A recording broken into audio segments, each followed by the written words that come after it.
You give us a thumbs up? All right. Call the workshop to order at 5:15. Can you do a roll, please? Councilmember Cole? Here. Councilmember Schwer? Here. Councilmember Wong? Here. Councilmember Nordby? Here. Mayor Monge? Here. Thank you very much. All right, can I get a motion to adopt the agenda, please? So moved. So move, Councilmember Swear. Second. Second, Councilmember Norby. All those in favor say aye. Aye. Aye. Nay. Thank you. Thank you. Thank you, Mayor. Topics tonight are all going to be on the community center. First up is community center next steps, and we're going to have Finance Director Mr. Winnick that's going to speak to this. Mayor, council members, thank you very much for allowing me to speak on the community center the next steps. We're going to continue where we were in our last workshop. And this next slide kind of shows you what we had talked about as some of our next steps as far as what we're going to gather, present, and discuss. The first one was the clarification and or the modifications of the grant terms, and we had an individual here from DEED last workshop, so we've kind of covered that topic. Tonight, what is being highlighted is we're going to talk about the services and the importance of a library in North St. Paul. We're fortunate enough to have Pang Yang here, who's the Deputy Director of the Ramsey County Libraries, here to give a presentation. I think you'll find it very informative. And then we'll move on to interest in partnerships at the community center. We have a draft of an RFI. We want to get your comments, your viewpoints before we end up advertising that and publishing that out on the street to find out what interest there is in any partnerships opportunities for the community center. In the future, we'll be talking and looking at more closer of an exam on the current and the future lease options for the library. Just as a reminder, the current lease that we have with the library in its current space runs for 20 years from 2010 to 2030. And so everybody is aware of that. We'll get into more depth on some possibilities as far as options for the library. Then we'll have to develop a RFP for community development services, community engagement services. That was an important component that City Council has expressed, that they want to have a lot of community engagement. So we need to work on getting somebody to help us, assist us in that process, so we can hold some evening meetings, different nights, different times, so we can get the public out and hear their interest in the community center, what services they feel that will be beneficial for them, and so allowing you, City Council, to be able to make a more informed decision. We've scratched off interest in selling the community center and costs to vacate the community center. That was the decision of the City Council. And then we will be talking eventually about the services that will be provided. A lot of that will come from our community engagement. A lot of that will come from what we get back from the RFI as far as partnerships and interest in the community center. And then once we've gotten to that level of information, then we can start to generate some costs to operate the community center now and into the future. And then we can start running some financial scenarios and potential impacts to help you make your final decision. With that, we're going to move right on now to the presentation from Pang Yang. Again, she is Deputy Director for the Ramsey County Libraries. Dan, to be clear on that, when you said vacate or to sell, we said at this time we wanted to look forward as far as, I think that's what it was said, correct? As far as ruling, we want to look forward to other options. So did you say that, was that off the table? Is that what you said, the way you worded it? Yes, that was my understanding from last City Council, that there wasn't the interest in doing that. We had proposed that. We're looking at pursuing the other options first. Exactly. Okay. Yeah. That's what I heard. I just didn't know the other part of it. Thank you. So with that, Pang, I will stop sharing.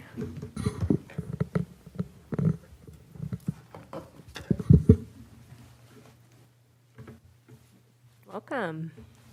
Hi, everyone. Nice to meet you all. I'm very happy and excited to be here. A little bit about me while I pull up my slide here. My name is Pang Yang. I am Ramsey County Library's Deputy Director and Acting Department Head. I grew up in libraries. I was that library kid that walked to the library when I was 8, 9, 10 years old, was raised there, started volunteering there, started working there, and now I have 20 years of experience working in libraries, the last 3 years in Ramsey County Library. And prior to that, I worked about 17 years for the St. Paul Public Library System.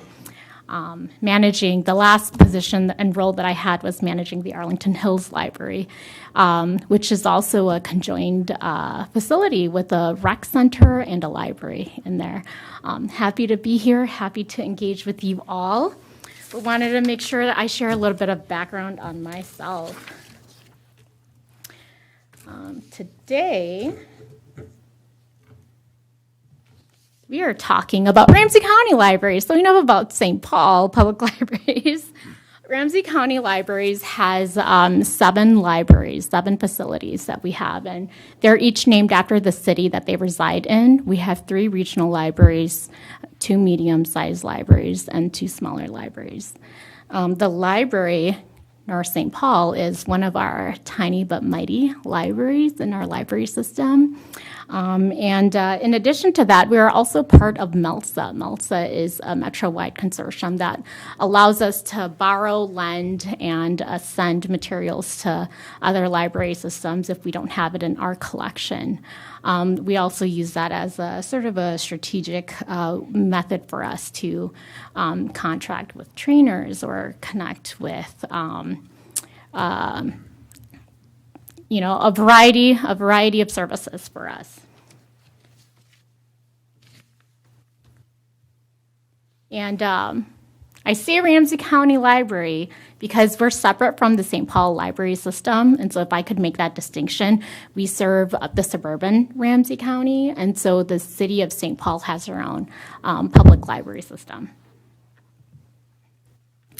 In 2022, we worked on developing our strategic priorities.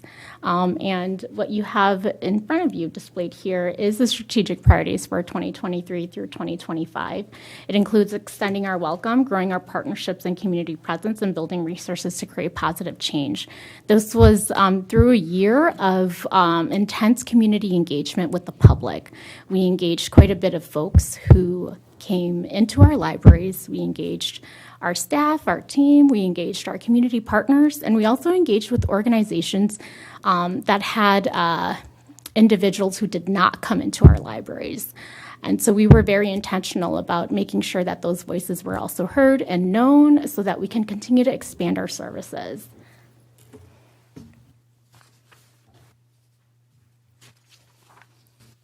And so that's sort of what grounds our services that you see today and sort of provides us a direction for moving forward. Because essentially what we have seen is that we do our job as library staff within our walls very well. We have a phenomenal team that provides an excellent collection that provides phenomenal service. And in addition to that, individuals have obstacles of accessing our resources and services.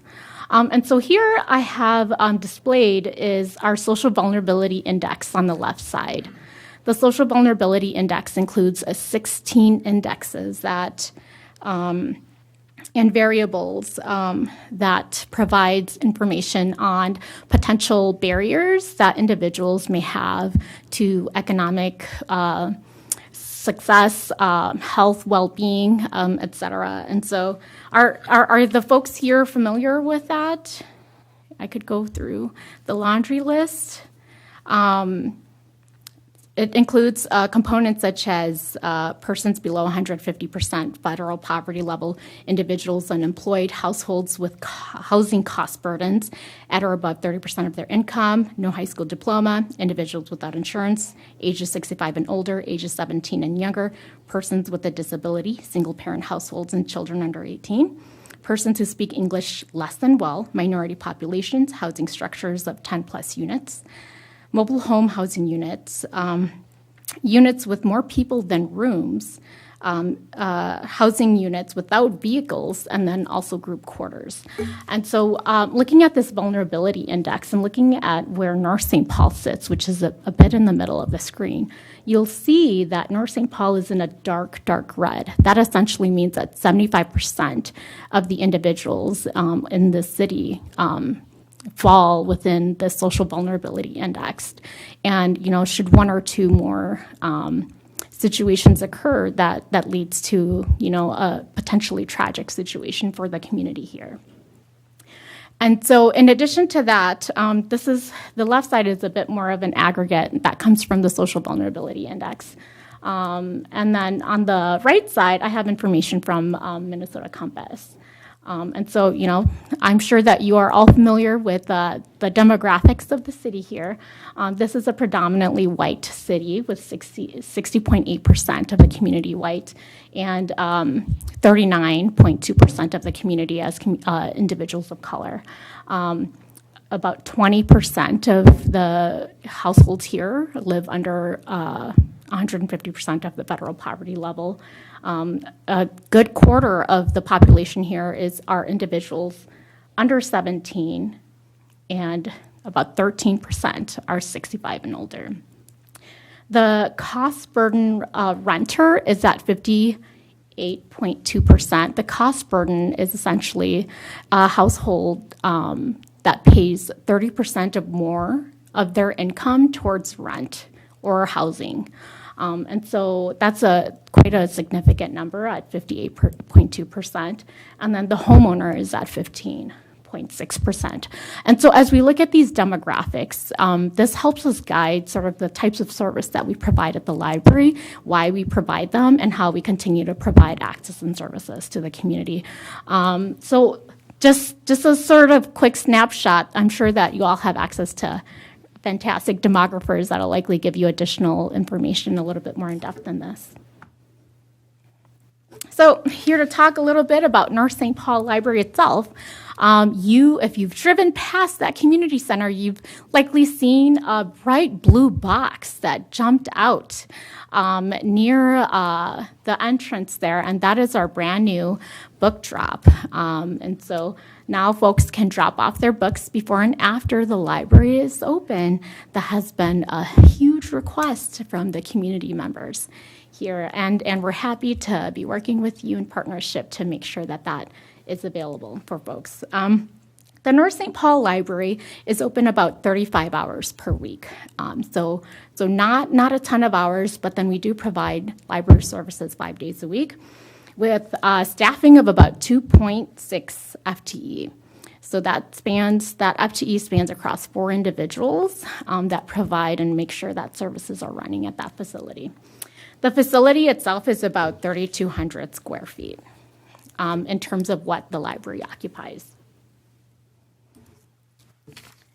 So, City of North St. Paul in 2023.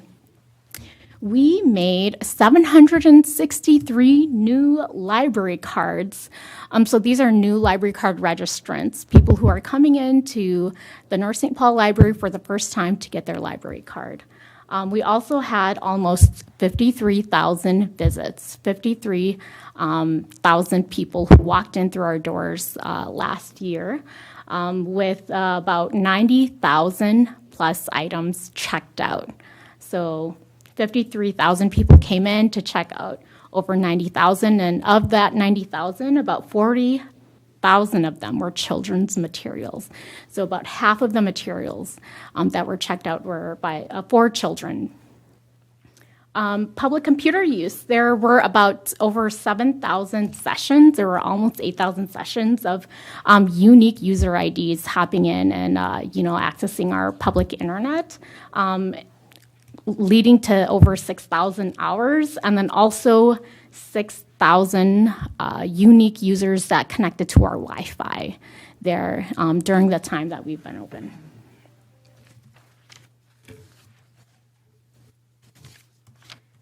In addition to sort of the nuts and bolts of library, books and computers, et cetera, we also added fax services in 2023. And that has been very popular. So January of 2023, we finally added fax services. And we also, in 2023, we also increased our public computers from 6 in 2022 to 14 in 2023. And that has been really great in sort of relieving the amount of pressure there was for folks to get off of the computer. And so now there are more computers readily accessible. So with that, we receive about 11,000 reference questions. And reference questions essentially means looking for looking for a very specific resource. I have a research question to ask you. And it's not so much the, hey, where is this thing, or can you help me? Just log on a computer. And so very unique engagements with the 11,000. That could be, between 2 minutes of help to 30 minutes of help for each individual and each question. Youth programs are a heavy part of the service that we provide there. We have story times among other programs, and we had over 2,000 participants, 2,500 participants come in just for our youth programming alone. We also have really fantastic partnerships with others. And so in a future photo, you'll see a street sweeper. That was really popular. Anything with the fire truck, always extremely popular. We always get between 60 to 100 people. Plus, we try to limit it at that point whenever we partner with others for any of our youth programming. But then our partnerships and our outreach also heavily occur over at the North St. Paul Library. You'll see quite a bit. We have caseworkers who come in, social workers who come in and engage with their clients. We have, workforce solutions, send out satellite services, service centers, send navigators. We connect and we work with the school district 622. We also were the library for MetroFlex. And so they brought their young people in weekly to use the library. In addition to that, we were, I think, in 2021, a vaccination site by the community. And additionally, we are still currently, to this day, a COVID test distribution location. And so if you do need COVID tests, feel free to hop on by. They usually run out in a flurry, and we attempt to, procure more COVID tests to distribute. In addition to that, we also, the North St. Paul location was the only location that qualified with the to distribute the state park passes. And so that's the one location in suburban Ramsey County that distributes state park passes. So feel free to hop on by, check out a state park pass, and go visit a state park. All right, so what do people appreciate? These are sort of anecdotal notes that we've heard heavily throughout the years here. The relationship with staff have been probably the number one piece. They feel like it's a little bit less intimidating to go to the North St. Paul Library compared to other libraries where they feel like it may be a little bit more institutional, or like they have to have complete understanding of a subject before asking a question. And so the relationship with staff has been likely the key. The library staff there, they know the names of the regular individuals who hop on in. And that's been very helpful for folks to really have a better understanding of what services could we potentially provide in the future. The cozy atmosphere, people know that they like the smaller library compared to the bigger library. Walkability, we have a lot of people who walk to the library who don't drive. And computer help, that's likely, North St. Paul is likely a location where people are able to get that concentrated 30 minutes with an individual instead of the, hey, you know what, gotta help you here, but I gotta go back to the desk because there's a long line of folks waiting for services. The printer copy fax machine, that's probably the number one heavily used and requested service that we provide. We could probably add about 3 more and it wouldn't be enough. Notary on site. So we have a notary on site, and that individual likely notarizes documents pretty regularly. It is a free service that we provide. And also the children's area. People note that they love that the children's area is a little bit more separated. The kids can be a little bit more noisy. They really like the space. And what are people asking for? People always ask for extended hours. People are always hopping on into the library before and after the library is open, and asking for access to such things as the computer, the printer, and copy machines. People are looking for space to meet. People are wanting to meet with their teachers, mentors, tutors.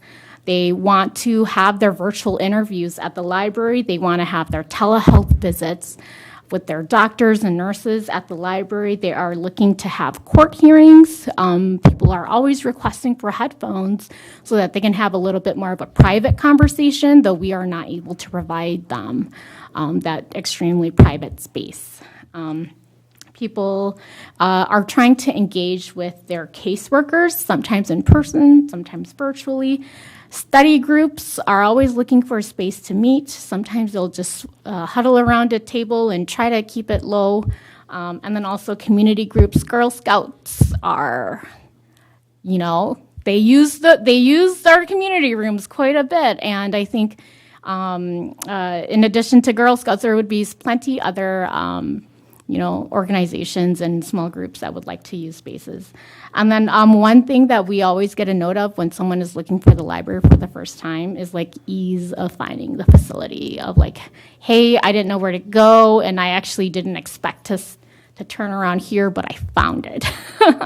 So we always generally get a comment about that in terms of findability of the facility itself. So that is the end of my presentation, just wanting to talk very briefly about libraries and what we do, and happy to answer any questions. Thank you very much. Any questions? Thank you very much. I really appreciate your presentation. The slide that you said there's 53,000 visits, that was just for the 1 year, and that was just for the North St. Paul branch? Correct. How do you define a visit? A visit is an individual who walks into the facility. So we have a little door counter. Okay. Well, I'm honestly surprised by that. That's the quick math says we're averaging 30 people an hour that you're open. That's amazing. Is that counter on going into the library or into the building? Into the library. Okay, the library door.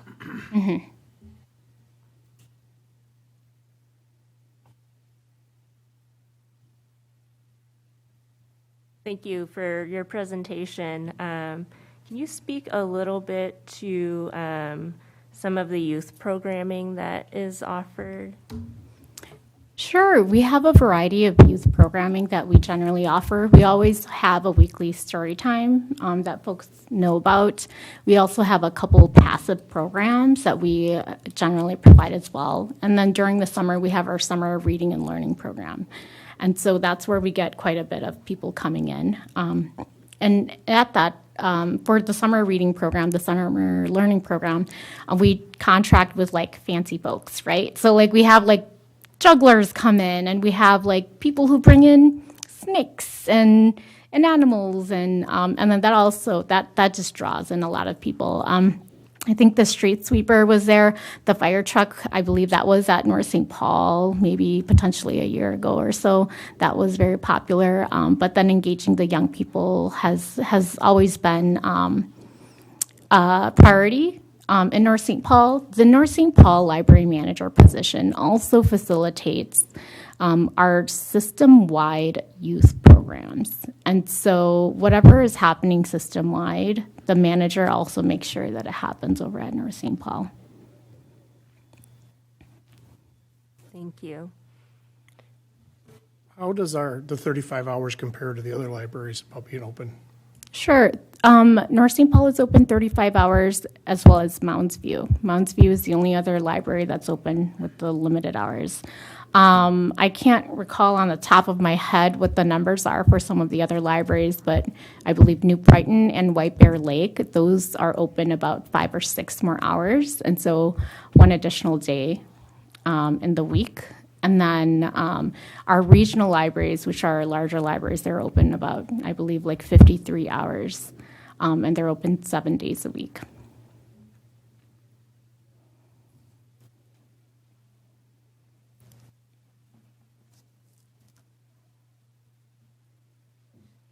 Can you speak a little bit to the Park Pass Oh, the state park pass. So we partner with state parks, and essentially they provide us with a limited number of passes, and we're able to check it out. You get a little receipt, or you get the pass, and then you're able to go to a state park for the next 7 days.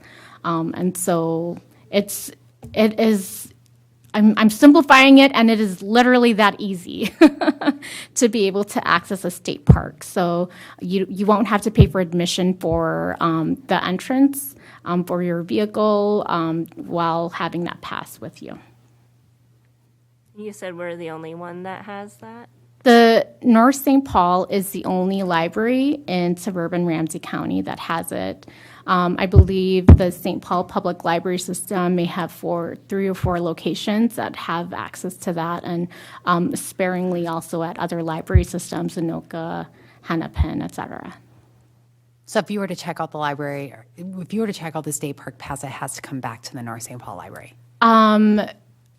I will have to follow up. It will have to come back to North St. Paul. Okay. So I think you might get a disposable one, and then you won't have to worry about it. Like I think we keep the pass itself. You might get a receipt. Okay. And so then you don't have to worry about it. But then if an individual who was residing in, like, let's say Shoreview was to drive over, they would have to drive over. They wouldn't be able to request it or access it from the Shoreview Library. They would have to come to North St. Paul to get that. Thank you. And we qualify for that because of the income level. So there's the income threshold that the state parks require us to be under, and the city of North St. Paul is the only city that qualified for that.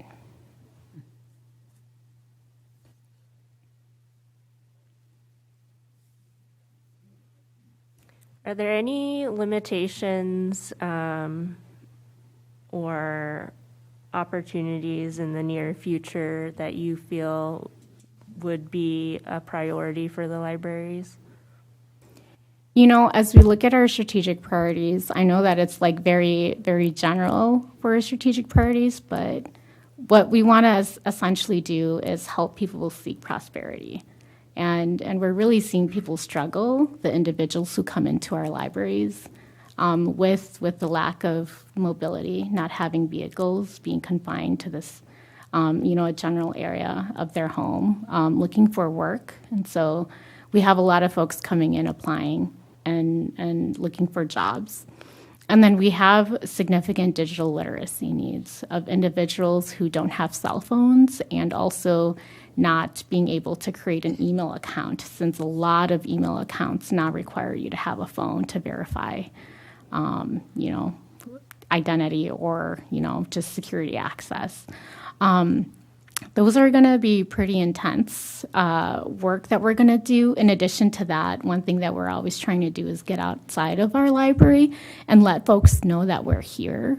We did a thing in Maplewood since we renovated the library, where we sent a postcard to every single household within a 1 mile radius of the facility. And we've gotten so many people who said, I didn't even know a library was here. I've lived here for 5 years.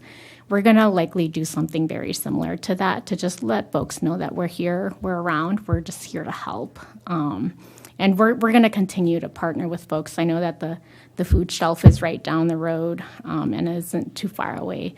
But what are other things that we can do to continue to lift that up for folks? And in addition to that, computer access, I believe we may have had a couple conversations of how do we continue to provide computer access before and after our libraries close.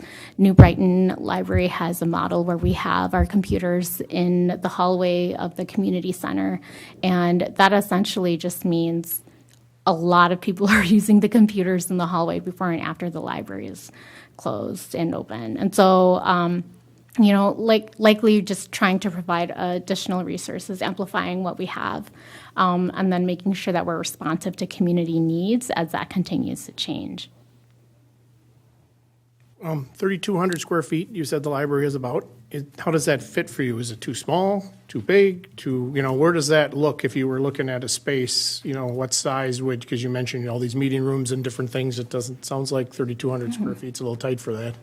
Right. In terms of the space and in terms of what would work really well for the library and what people are asking for is that meeting space, that space to get together, whether that be publicly or whether that be in a more private spaces. And at our library in Maplewood, we increased our study rooms for 1 to 2 people from 3 to 9. And then we also added some medium-sized meeting rooms and some larger meeting rooms. And so in terms of like looking at the square footage of the facility itself, we wouldn't really be looking at doubling it just because people love how cozy that library is in particular.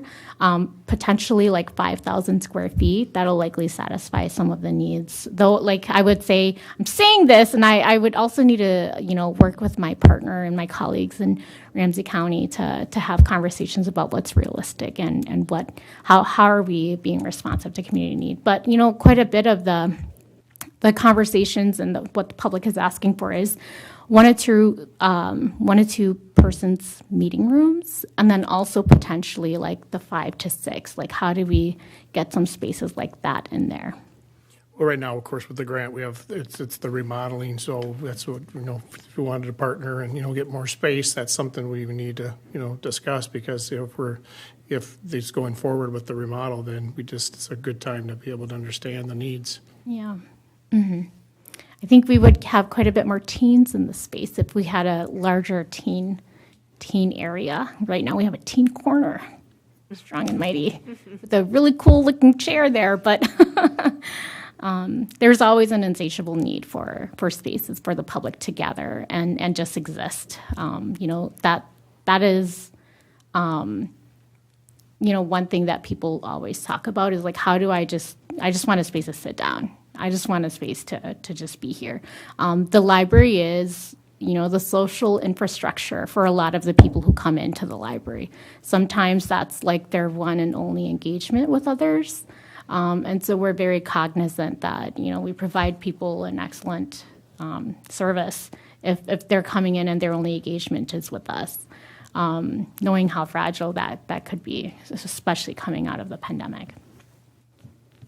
As far as any issues when it comes to crowd control or security or anything like that from any of the libraries? Are they all pretty, is there any security that are in libraries, or is everything been good as far as being able to control everything? Right now, we don't have any significant concerns for the North St. Paul Library. I think the only concern would be like, there's no sightline for the restrooms. And so that's just it's just in a very separate area of the facility itself. But then otherwise, our service desk sits right up to the entrance. And so whenever anyone is walking in, we're greeting them, and they're aware that we see them, and they're aware that we see them, and we're all engaging with each other and folks that come in. Yeah. No significant security concern right now.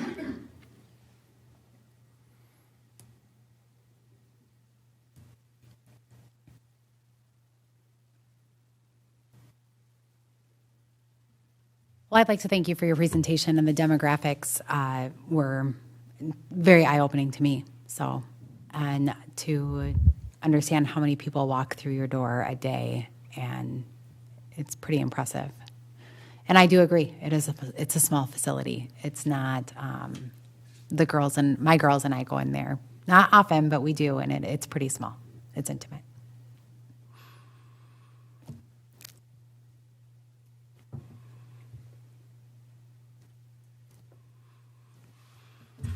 Anybody else? Yeah, I just wanted to thank you for coming. This was for the time and energy you put into the presentation. I learned a lot. You're more than books. You are a part of the community, so thank you. Appreciate it. Thank you. Before Peng departs from us, I would like for her to talk a little bit about some of the other partnerships, interactions that they have. She mentioned about there's times where social workers will come out to the library. She also mentioned that the workforce solutions. Ramsey County has, a lot of programs and staff, and the library is a vehicle for them to be able to provide their services. Ramsey County has done an extensive change in how their delivery of services are, and it's much more of a decentralized model than it has ever been in the past. And so you can see this is where they really reach. You know, when I was in Ramsey County, it was concentrated areas of poverty was one of the major focuses, and you're hearing it still is. So can you just touch base on that and the importance of the library and how it's playing that in that role? Sure. Libraries are very unintimidating spaces to be in and exist. And we continue to see that in terms of like when caseworkers are recommending places for folks to visit. Do you want to go downtown with your 3 kids and a big stroller with your 3 children and try to figure out and navigate where to go? Or do you want to go to the North St. Paul Library? Or do you want to go to, Maplewood Library or any other facility? And folks often pick the library. And it has become a very popular space for caseworkers, for social workers, for anyone who's working with their clients to engage with the individuals that they're serving. And so we see them quite a bit coming in. And we see this not only for the departments that I've listed, there's so many more, public health nurses come in and see folks. That's a partnership that we're going to be starting pretty soon as well. But it's unintimidating. We try to be as friendly as possible, so it feels less like an institution, and it is one of our last remaining third spaces in our community. I think when we did some community engagement last year, someone said, "Yeah, this library is like my cabin. I can't afford a cabin, but I can come to the library," and that continues to hold very strong in communities.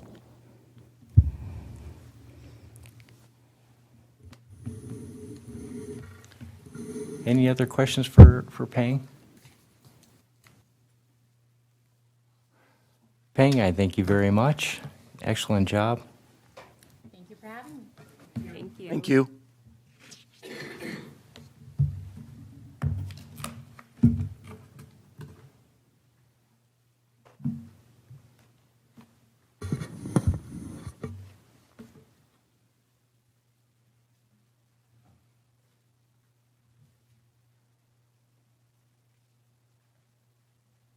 As I pull this up, I'm very grateful that Peng Yang could be here tonight and really talk about the importance of the library here in the city of North St. Paul. Being an ex-Ramsey County employee for many, many years, I think we all know the history of the library. Back in many years ago, the Ramsey County, through budget cuts and budget decisions, made the choice to close the city of North St. Paul's library. And actually sold the facility in which they were in. I think the decision from the city of North St. Paul of the value. I was just going to say, we've been getting emails, the North St. Paul Library was not North St. Paul, because I get, Yeah, why it did you was- sell that and then build it it onto was- there? So it yeah. was a county building, the was a county county sold building. it, Yep. nothing to do with us. So I Yep, just had wanted nothing- to get yeah, that out there, absolutely. because I get a That's- lot of emails on that. Yep, that's Thank you. correct. And then, I think North St. Paul saw the value in the library, and, and that's how it ended up being an addition to the current community center where it's at. And even though they're in a 20-year lease and there's not a current operational dollars that are given, they did put a significant dollar into that facility when they first got into there. And again, now it's telling you that it's changed quite a bit in the delivery of services. With that on top of it, Ramsey County has changed their model on how they deliver services. Instead of having to go to downtown, they've picked up much more of a decentralized approach to it. COVID had a lot of impact on that, finally getting people to realize you can provide services not just in one location, but in multiple locations. So I think Peng Bang really showed you the interest, the need for a library in the city. And I think she did an excellent job. So that was one thing that we had to discuss. And we will talk more about, in a future meetings, the lease and the options and looking into the future, especially you heard that that the library may be interested in expanding from where they're currently at. I think when they first built their facility, I think it was like about 2,700 square feet. There was an amendment for an additional 500 for some more that's really outside their original space, and now they're looking at the potential of expanding to about 5,000 square feet to accomplish some of those other additional meeting rooms, in which a navigator is somebody who can provide additional services to the residents. So now we're going to move on to reviewing requests for interest. Dan, Yep. I'm sorry to my interruption. I apologize, but before we do, if you don't mind clarifying one point you made. Sure. You just said that we're going to be discussing the lease of the library in a future meeting? Correct. Yes. Yeah. Because, I mean, part of it's going to be the structure. I mean, the current lease runs from 2010 to 2030. The city manager, Brian, and myself had met with Peng Yang and then a representative from their property management department. And the sense and feeling that I had gotten from the conversation is that, at the time that the lease was to expire in 2030, that they believed or they felt that there would be rent that would end up being charged to them. So I think there's an appetite for that. They also let us know because they do 6-year capital improvement plans that there wasn't anything identified at this point in time on their capital improvement plan to put in that one-time capital dollars into that. But I think those are discussions that we need to talk about. How would that look moving into the future? Obviously, part of this whole financial analysis at the end is going to be based upon not just dollars and cents, but they do play an important role as far as the impact that it'll have on the residents, but on the services that are being provided also. So we will have more of a discussion on it at that point in time and get City Council's feel of how that should be structured. I was also more curious about the current one as well. There's been some conversation in the past that there's been some not concrete information about how we got to the ending at the 2030. So I just wanted some information given to us so we all see concrete information that this goes to 2030. Correct, and we can have that discussion at that Awesome. time. Yeah. And also, then what I brought up a few times too is, at 2010, well, it was started in 2004 and then opened in 2005. What happened in that 5-6 years that the lease didn't start then? And I've asked I that believe- on many Yeah, occasions. again, we'll have more conversation, and we'll also have, an attorney's opinion on the lease part to it. But the lease, yes, you're correct. I mean, the lease started earlier, and that would appear to be, I mean, it was approved by the build-out and the investment from Ramsey County was approved by the Ramsey County Board of Commissioners back in 2004. Unfortunately, nobody can find a fully executed lease. Either party. Either party. They just threw $500,000 addition on a building and nobody has paperwork. Yeah, and then in 2010, somehow, for some reason, they were looking for that lease, and no one had found. No one could come up with it. Neither party, and so then they routed another document around, and that's kind of been the date that they've kind of went with. To solidify that is kind of unfortunate from the city of North St. Paul's side, is that I think there was the amendment, and Brian, correct me if I'm wrong, I think it was 2018, where they did an amendment to add additional space. What I had talked about was approximately an additional 500 square feet to the lease, and it references again back to that 2010 date, which kind of solidifies and signed by both parties. So it kind of solidified and changed kind of in certain ways the original 20-year lease, which,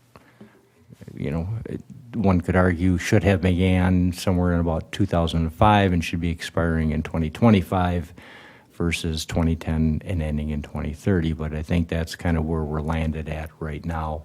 And I think Brian's even reached out to the city's attorney, and I think that's her opinion onto it too. But we certainly can examine that a little bit more.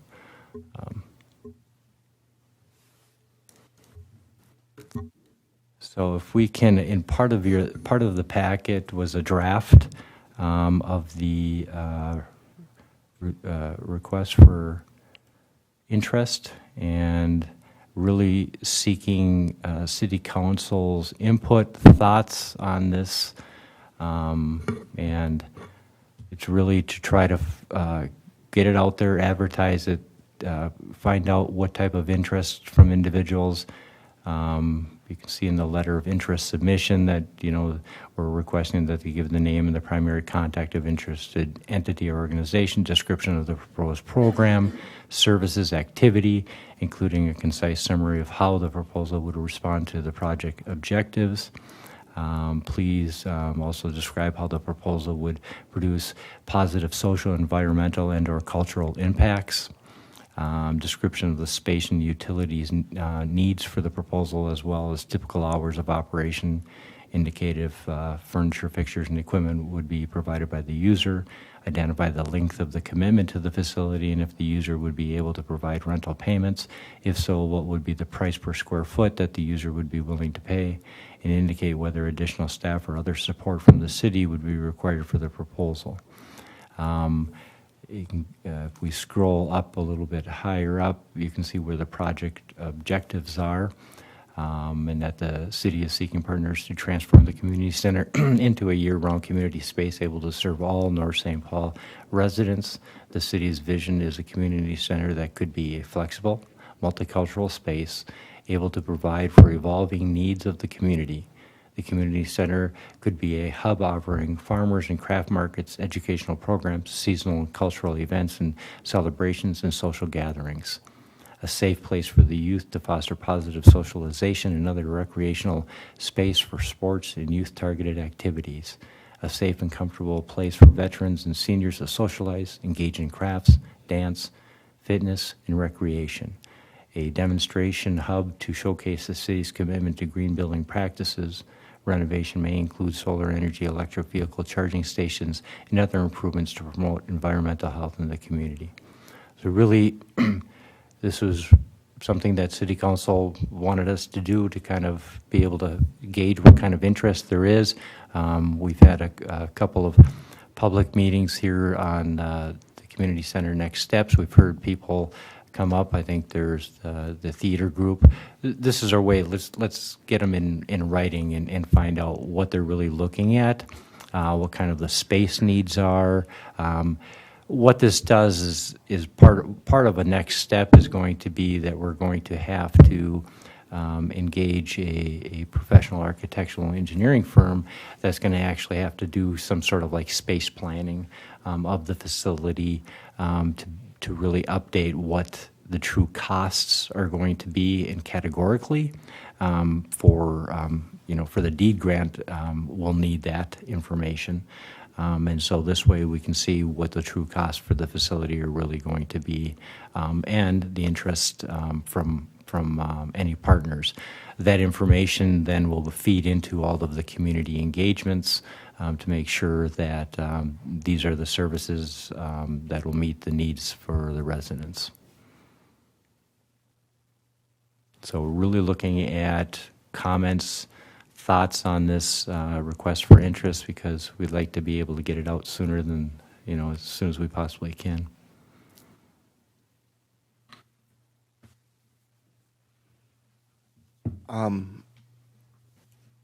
Overall, I very much like it. I really appreciate the work you put into it. In the talks that we've had, I believe if we end up going forward with the community center, the grants that we've received, we've talked about using the grants for refurbishment of the building.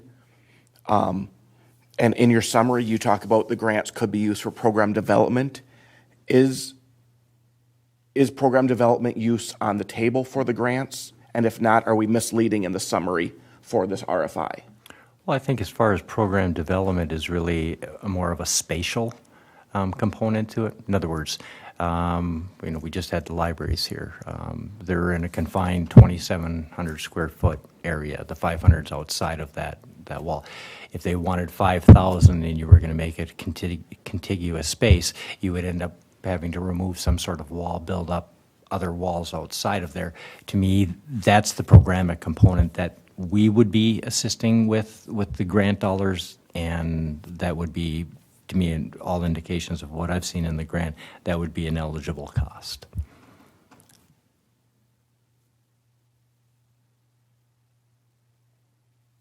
But we also want to find out, outside of the grant component to it, is for a program to come into the facility, would there be additional needs or from city resources?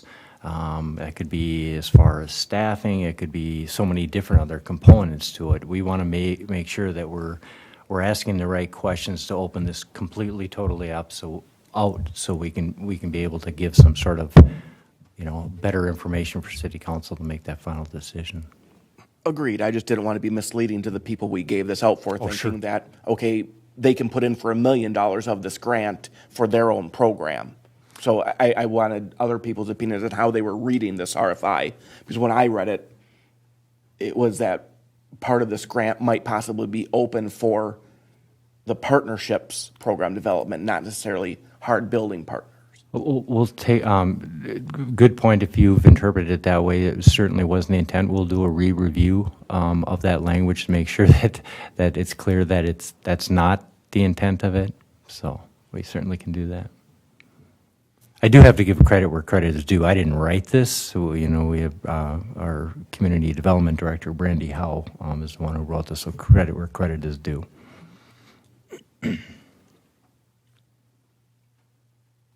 Other thoughts, questions on this? I'd be interested to kind of see if we could ask for, if they have like a short report or some sort of like annual report.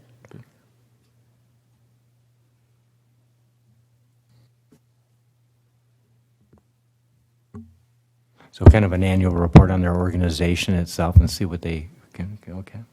Yeah, oftentimes you see them and Yep. it's for accountability for funders. Yeah, for many nonprofits, yeah, absolutely.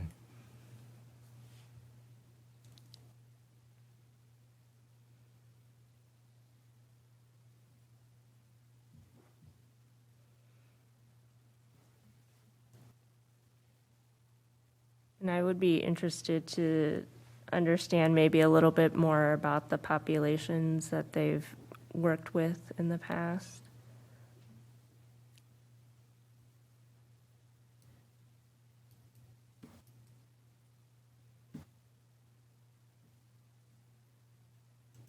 Okay.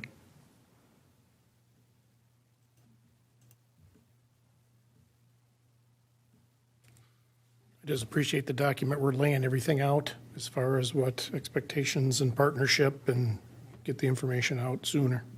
Thank you.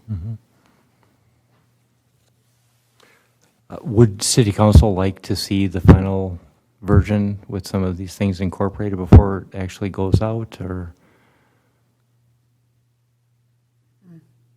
We'll make some adjustments to it and get it out. Thank you.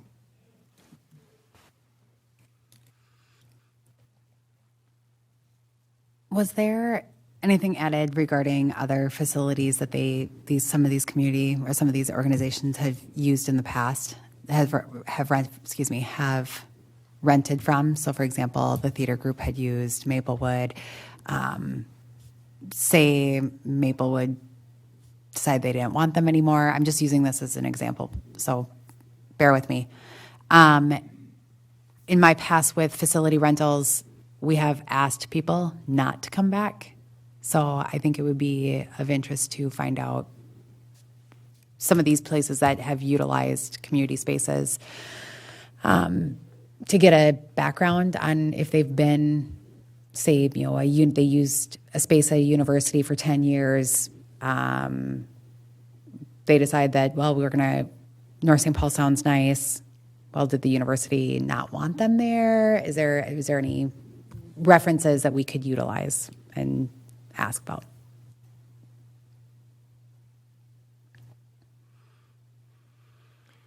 Maybe something on references on past space rentals. That would be Leave it great. at that. Yeah, that's good.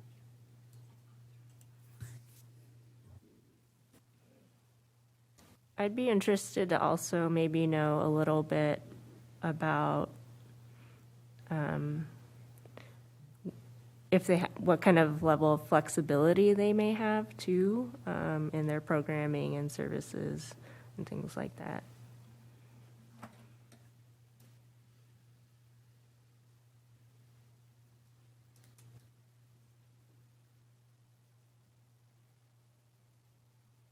As far as what they charge or what they offer?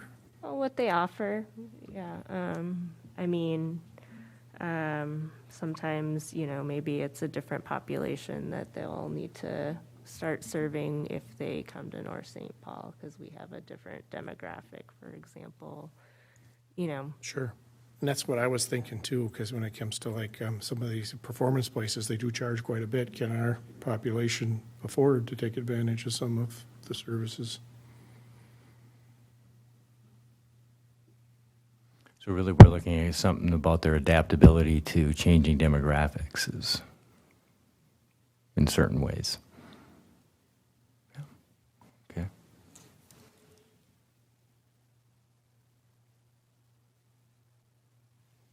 Okay. I have a list. You got a list? Oh, no. What vehicle do we use once we put this out? Just something we do on our website? Is there an area out there that, the RFI, that these organizations would know where to look? Yeah, I hate to do this to her.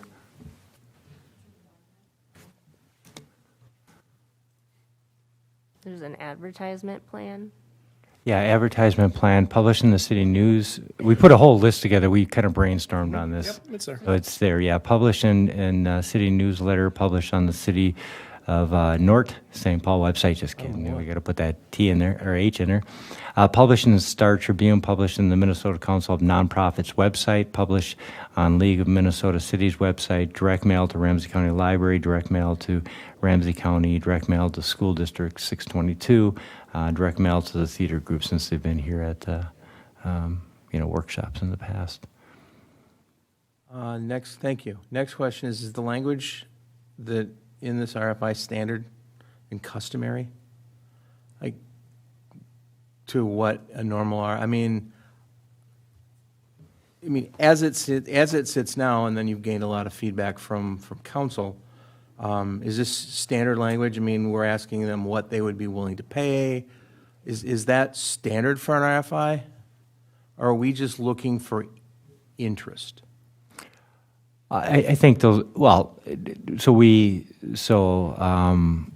the individual who, Brandy, found a template out there that was utilized. And yeah, we may have added a few additional questions because at the end of the day, one of the things that heard pretty loud and clear is that what is the potential revenue stream that, that anything's going to generate. And so we needed to try to incorporate that. Now, I'm anticipating they're going to give you a pretty wide range. There's really not going to be the greatest benefit in the world. But at least what it does is it allows the start of a discussion if there's truly that interest in moving down the road to eventually develop some sort of contract, agreement, lease, whatever you want to call it. I'm also reading on here on site meetings, and if I understand it correctly, the opportunity to tour the building, existing interior space will be held on a specific date and time. Are we not going to be flexible? Oh, we certainly can. We're just throwing something out there, and again, we have limited resources within the city itself, so we kind of like picked a date. We can also put in there, or you can schedule something if it works out for both parties. I would hope that we would be flexible. Length of time in which this is going to be posted? Customary is usually at least 3 weeks. Yeah, thank you.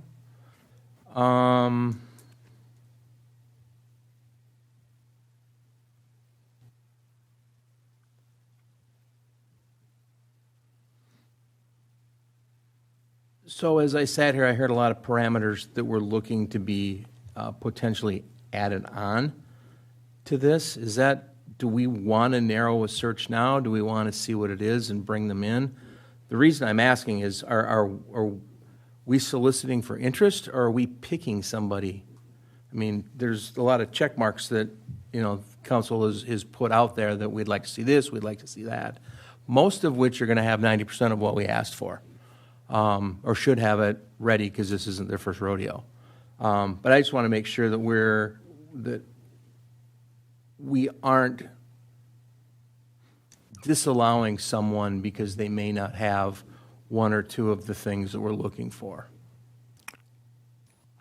I don't necessarily think that this is written in a way that disqualifies anybody from not hitting all of them. I think it's basically here's the overall objectives, and that that's important for them to be aware of, that is City Council's objective. That's what's been put into the grant documents, and so it's how do they feel that they fit within that component to it. We're not eliminating anybody. We're going to bring all of the information that we get forth to City Council to have that discussion. Right now, we've heard from basically one group that's been here a couple times at the workshop. That's where I wanted to make sure that we heard from the library, because they've been in the community center for a number of years. And so it's kind of that opening dialogue, so we're aware. Part of that is that then with that information, and then you combine that with the community engagement, you can find out what does fit, what doesn't fit, to inform City Council. It's not to exclude anybody. Because what I was hearing, the additional parameters that were being sought after, is your intent then to put all those parameters in this document, or the document's going to go out with some minor modifications? Well, to me, the parameter, there hasn't been a lot of parameters. It's more or less more information that's being requested from an individual or entity. But do they need to provide that at the time they express their interest? That's a question that really comes to City Council, if you want to see it at that time or you want to see it at a later date. There's nothing, holding you back from trying to get that information up front. Other than it could eliminate others who would have an interest that might not have that information available. That's always a possibility, absolutely. So as I sat here, I saw we took the top of the funnel and narrowed it dramatically before we've had a chance to get the document out there. And that's why we tried to leave it as kind of, the objectives have to be there. We were asking, the letter of interest submission just to kind of find out what's out there. We weren't being as restrictive. But I also see that there is a need for additional information. I leave that up to City Council for the direction on that. All right, thank you. I'm done. You came across something where I want to reiterate, because I thought it was really a good point, your time and date there, date and, time. I think we also need to have in there that, they need to call and make sure they schedule, because we don't want people walking in the library and saying, hey, we're here to look at space. We see you got it there. So I think we have to put something that there's tenant in place now, we need to schedule this. You can't stop by, you know what I'm saying? Just because I don't think it should be interrupted as far as people going in there to look at that without scheduling an appointment. Right, so we will have a specific date and time that individuals can come there, and then there'll be another sentence that if for some reason this doesn't work out, that if you contact us to schedule a time, can't prevent somebody from going into a public No, space. but you can if tell that's them, what they- you can tell them that, they're not going to help you. So I just want to make sure that it doesn't, Yeah, I wear mean, and we tear in could, there. I mean, yeah, we can add, just a little bit, Something in there. when you do an open house, if somebody has a house for sale and they have renters there, don't bother the renters with your questions type of thing. well, staff would have to be present at the time, whether it's this date or a scheduled date, then so we should be able to alleviate that I'm again. just saying drop-ins. I guess that's what I was trying to get to. And If you just discourage them. yeah, okay. Yep, thank you.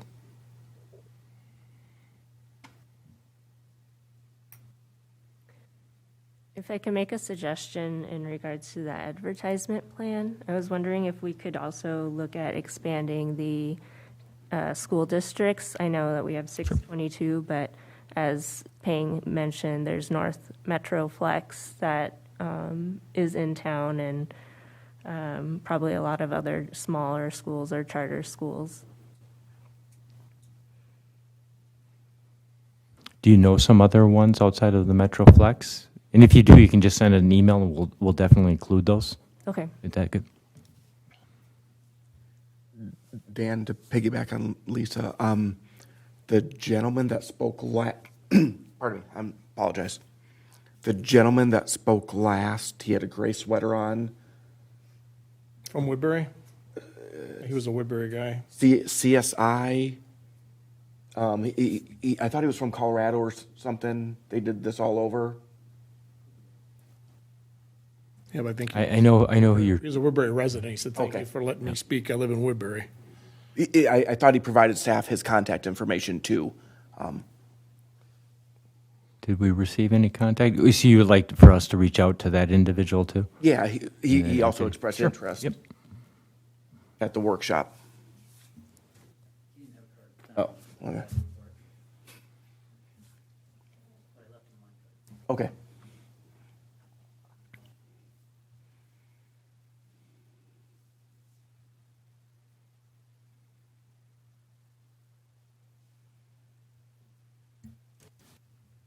Other thoughts?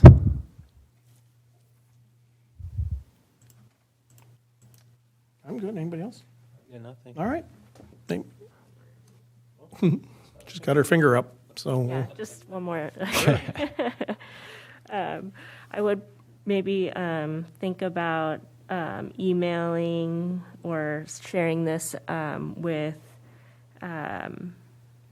different news outlets. So or there's a lot of culturally specific magazines and things like that in the communities, different communities, and there's also cultural associations as well.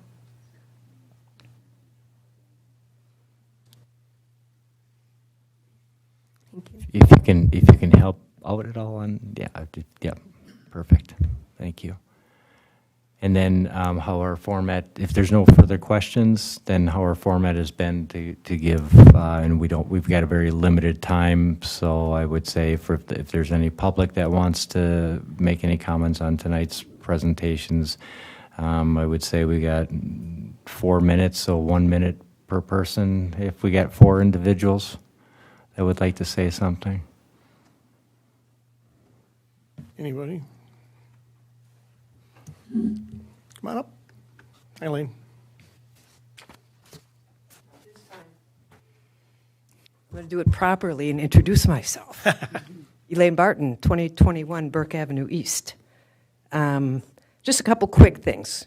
Are you timing me? Yes. Start in about 30 seconds. There you go. First off, could we get the presentation that was made by the deputy director into the minutes? Because it wasn't in the packet, and there was some good information in there that I think people who aren't here, don't watch the meeting, might like to have. Also, just a comment. I've been looking at prior years of use for the library, and just based upon what little I heard this evening, this or last year would effectively have doubled the number of visits and cards that are normally made in a year, which is really quite striking and much better than some of our neighboring larger libraries. I think that gets to the point of a small facility is appealing to some people. The other thing, just information to get, is what does it cost to operate this library currently at the status and the hours that it's opened? I was kind of surprised not to hear that tonight because I thought that's a valid question. Regarding the request for interest, I guess my question is, how's it going to be published in the Tribune? Is that going to be in the public notices? And if so, is there a way to create a condensed version of that that could be published in the St. Paul paper somewhere, or in the suburban papers? We still have suburban papers, so that gets us beyond just the confines of what we know about North St. Paul. And I don't know if it would refer them to the Tribune if it's going to be a public notice, or if it could be referred to somebody at City Hall to just get them a copy of the letter, or have the letter on the website and they can just go on the website and find it. But I just think that could be expanded a little bit to get a larger audience that is also more local than the Minneapolis Tribune. That was it. How'd I do? To go off your point, I would like to answer one thing, because you did bring something that I completely forgot about. Last year, the Maple Library was closed for quite a while for remodeling. Yeah. So that could have had quite a factor on it if they weren't open. No, even from prior years. Generally, those numbers don't double. No, exactly, but I mean, for I mean, maybe a that- little bit of an influx being closed. So now for, you all go to the library and just go in and out of the door. Constantly. Every time. Running tours. Thank you. I'd like to know how they measure things as well. What's success from their perspective? Thank you. Thank you, Elaine. Got 2 minutes. Anybody else? Minute and a half? I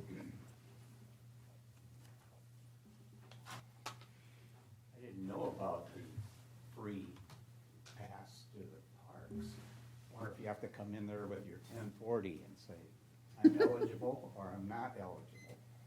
Interesting. Anyway, you've bantied about in every one of your printings, veterans. As a recently certified 100% disabled veteran, I want to say, what are you going to be offering? Just don't put that in there. Today I called one of the service representatives that we have here, and we're very lucky. We have both of them, American Legion and VFW. And what could you possibly, was my question, need or want the city to provide to veterans that you don't provide? And the answer was, we haven't got a clue.